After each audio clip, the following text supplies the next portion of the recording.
Number one rule that I personally have, and I want you to know about me, and you want it from all of your employees and your customers want from you, is that you have to be reliable no matter what happens in your life. In 2022, people not gonna give you second chance if you're late, if you're not answering their phone call. If they're shopping today for a roofing company and they went on Google, they know they're about to spend $20,000.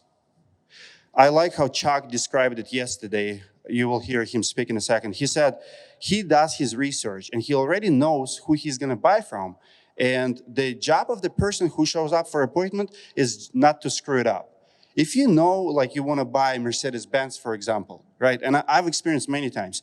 You know, I just bought Jeep Wagoneer, $80,000 purchase, and I've done my research. I know the car I want. I'm the easiest person to sell. I walk in a dealership, show me the sales rep, show me where the car is, I'm ready to buy. And I remember I was buying last summer a Toyota Sienna, $50,000 car. They only have one of them in Minnesota. It was a Platinum Edition. I did my research, no one has it. And I walk into this Toyota dealership, and I'm like, I need a sales rep, I know the car to buy. And this guy comes in front of me, and phrase after phrase after phrase, he's ruining his chances to sell me anything. He's like, what brings you here today? I want to buy a car. Oh, great. And then he gives me this canned answers. He's not listening to me. You know, do you know what you're looking for? Yes, I am, Platinum. Oh, really? And he just keeps asking me questions instead of finding me car. I'm like, dude, I know what I want. Just show me where. Do you have this car? We'll get to it. We'll get to it. No, there's no get to it.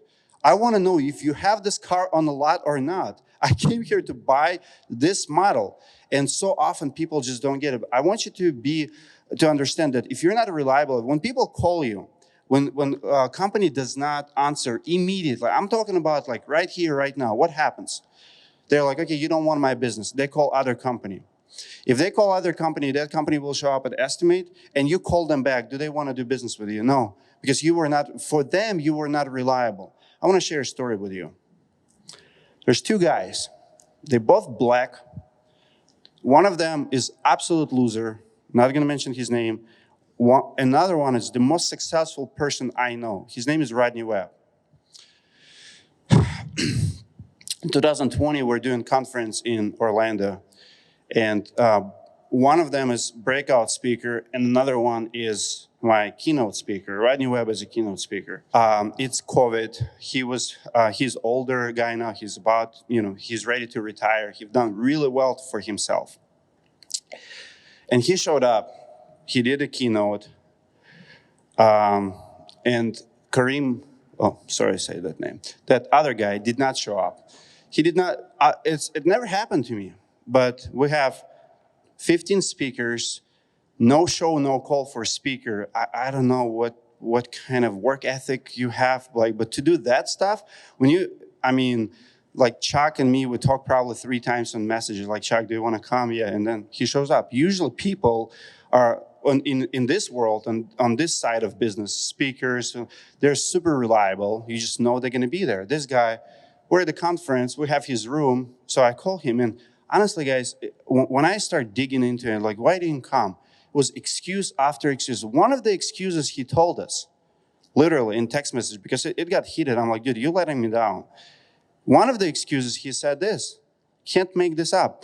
It was right after events in Minneapolis with Floyd, when we have riots here. And so the whole country was talking about it. And he said, in message to me, he said, Dmitry, you have no idea how hard it is for a black man to travel these days. Like, he threatened for his life, and he did not come to conference. That was one of his excuses. Another excuse was that I didn't reply to his text message 3 months ago. He'd been announced on every website, in print. Everybody knew that he's coming. I don't care if he comes or not. Just say you're not coming, whatever. That's one thing. And then I remember Rodney Webb goes on stage, and Rodney Webb opens up. I know Rodney Webb for so many years. That man is workaholic. And there's one thing about reliable people. Rodney Webb comes from I think he has like 13 brothers or sisters, like huge, huge family. He's the most successful of all of them.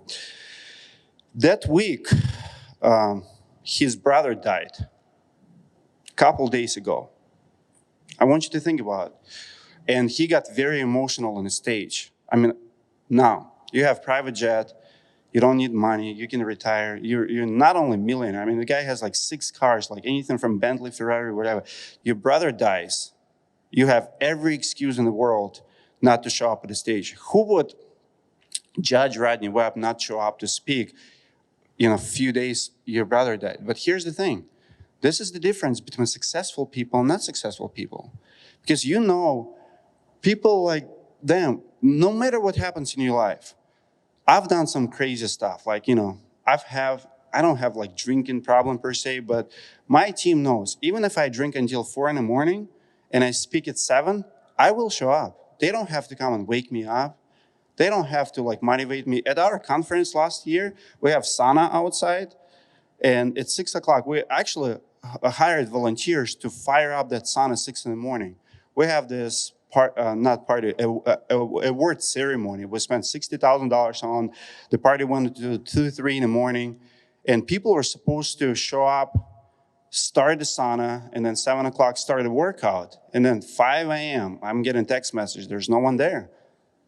They were drinking, they're sleeping, they're not reliable people. And at 10 a.m., I have to be on the main stage interviewing Marcus Lemonis, CEO of $7 billion company. And I'm like, I gotta go start the sauna because people gonna expect it. And here I am, 6 a.m., starting the sauna, 7 a.m. working out, screw the sleep, screw whatever. But I want you to know I'm reliable. When your customer know that you are reliable, they're gonna do business with you every single time. I want a Roofing Insights to be reliable. I want myself to be reliable. Whether I work with Job Neighbors or SRS, my partners, they know they can count on me.